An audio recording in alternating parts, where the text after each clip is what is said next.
दोस्तों, कहानी अगर अच्छी लगे तो लाइक कीजिएगा। चैनल को सब्सक्राइब नहीं किया है तो चैनल को सब्सक्राइब कर लीजिएगा। तो चलिए स्टार्ट करते हैं। शीला की समझ में नहीं आ रहा था कि वह क्या करे और क्या ना करे। पिछले 1 महीने से वह परेशान थी।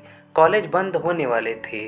प्रदीप सेमेस्टर का इम्तिहान देने के बाद यह कह कर गया था, मैं तुम्हें पैसों का इंतजाम करके 1-2 दिन बाद दे दूंगा, तुम निश्चिंत रहो, घबराने की कोई बात नहीं।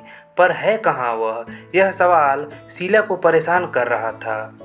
उसकी और प्रदीप की पहचान को अभी साल भर भी नहीं हुआ था कि उसने उससे शादी का वादा कर उसके साथ शारीरिक संबंध बना दिया था। शीला, तुम आज भी मेरी हो, कल भी मेरी रहोगी। मुझसे डरने की क्या ज़रूरत है? क्या मुझ पर तुम्हें भरोसा नहीं है? प्रदीप ने ऐसा कहा था। तुम पर तो मुझे पूरा भरोसा है प्रदीप, शीला ने जवाब दिया था। शीला गांव से आकर शहर के कॉलेज में एमए की पढ़ाई कर रही थी। यह उसका दूसरा साल था। प्रदीप इसी शहर का था। वह भी शीला के साथ कॉलेज में पढ़ाई करता था। अय्याश प्रदीप ने गांव से आई सीधी सादी शीला को अपने जाल में फंसा लिया था।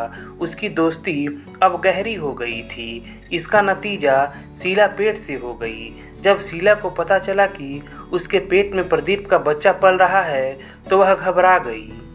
बामुश्किल एक क्लिनिक की लेडी डॉक्टर 10,000 रुपये में बच्चा गिराने को तैयार हुई। इधर प्रदीप को ढूंढते ढूंढते शीला को 1 हफ्ते का समय बीत गया, पर वह नहीं मिला।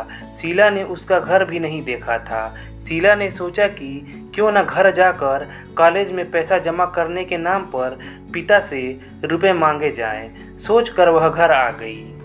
उसकी बातचीत के ढंग से पिता ने अपनी ज़मीन गिरवी रखकर शीला को 10,000 रुपये ला कर दे दिए। वह रुपए लेकर शहर लौट गई और फिर उसी लेडी डॉक्टर से अबॉर्शन करा लिया। अब वह समझ चुकी थी कि प्रदीप उसे मुसीबत में डालकर भाग गया है। उसने प्यार का नाटक करके मेरे शरीर के साथ खेला है, धोखा दिया है उसने मुझे। कॉलेज के बाद शीला एक कंपनी में नौकरी करने लगी। इस बीच प्रदीप का कहीं कुछ पता नहीं था। शीला भी उसे अब देखना नहीं चाहती थी। एक दिन ऑफिस से आते वक्त बस में प्रदीप से मुलाकात हो गई। प्रदीप ने शीला से बात करनी चाहिए, पर शीला ने बात नहीं की। उसका स्टॉप आ गया तो वह बस से उतरकर अपने घर की तरफ चल दी। अचानक उसे लगा कि प्रदीप उसके पीछे आ रहा है।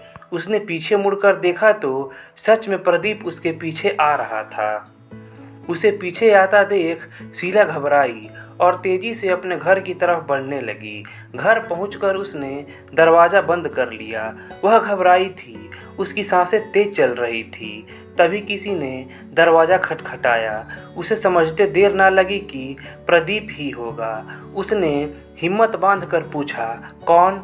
शीला, मैं प्रदीप। क्यों आए हो यहाँ? चले जाओ यहाँ से। शीला, दरवाज़ा तो खोलो। मैंने कहा ना, चले जाओ यहाँ से। शीला, मैं तुमसे माफ़ी मांगने आया हूँ। ठीक है, मैंने तुम्हें माफ़ किया, जाओ यहाँ से। शीला, मैं जाने के लिए नहीं आया हूँ, रहने के लिए आया हूँ, जैसे हम कॉलेज के टाइम में रहा करते थे। मुझे नहीं रहना तुम जैसे धोखेबाज के साथ। तुम्हारी वजह से मैंने अपने घर में झूठ बोला। तुम्हारी वजह से मेरे पापा को खेत गिरवी रखनी पड़ी। तुम्हारी वजह से मैं अपनी नज़रों में गिर गई। मैं बच्चा नहीं गिराना चाहती थी, लेकिन तुम्हारी वजह से मुझे बच्चा गिराना पड़ा, क्योंकि तुम्हें 2-3 साल कैरियर पर ध्यान देना था। प्रदीप समझ गया कि शीला अब उसके जाल में नहीं फंसेगी, तो उसके बोलने का टोन बदल गया। तो तुम नहीं मानोगी? उसने धमकी भरे लहजे में कहा। ठीक है, मेरे पास तुम्हारे कुछ फोटोग्राफ्स हैं, वीडियो भी है, कहीं मुझसे गलती से सोशल मीडिया पर शेयर ना हो जाए, प्रदीप ने धमकी देते हुए कहा। तुम जैसे सुअर से और उम्मीद भी क्या हो सकती है? शीला ने कहा। तुम्हें जो कहना है कहो, अभी तो मैं जा रहा हूँ, कल फिर आऊँगा उन फोटोग्राफ्स के साथ। हो सकता है उन्हें देखकर तुम्हारा दिल पिघल जाए।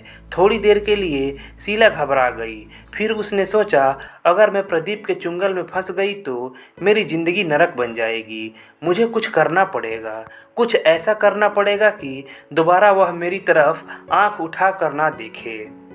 शीला ने पुलिस स्टेशन में जाकर प्रदीप के खिलाफ कंप्लेंट दर्ज कराई और सारी बात बताते हुए उसने मदद भी मांगी। उसने यह भी बताया कि वह कल फिर फोटोग्राफ्स के साथ आने की धमकी देकर गया है। दूसरे दिन प्रदीप ने आकर दरवाज़ा खटखटाया। शीला ने पूछा, कौन? उसने उधर से जवाब दिया, मैं प्रदीप। शीला ने दरवाज़ा खोल दिया। प्रदीप को खुशी हुई। उसने सोचा, लगता है शीला मान गई। वह अंदर आ गया और शीला को अपनी बाहों में भरने की कोशिश करने लगा। शीला ने पूछा, फोटोग्राफ्स कहाँ हैं? यहीं मेरे पास हैं। तभी किसी ने दरवाज़ा खटखटाया। शीला ने दरवाज़ा खोला क्योंकि वह जानती थी कि दरवाज़ा कौन खटखटा रहा है। दरवाज़ा खोलते ही 4 पुलिसकर्मी अंदर घुस आए। एक ने प्रदीप को हथकड़ी लगाई। प्रदीप हक्का बक्का देखता रह गया क्योंकि शीला से उसको इतने सख्त कदम उठाने की उम्मीद नहीं थी। शीला सोच रही थी कि एक धोखेबाज से उसने अपना बदला ले लिया।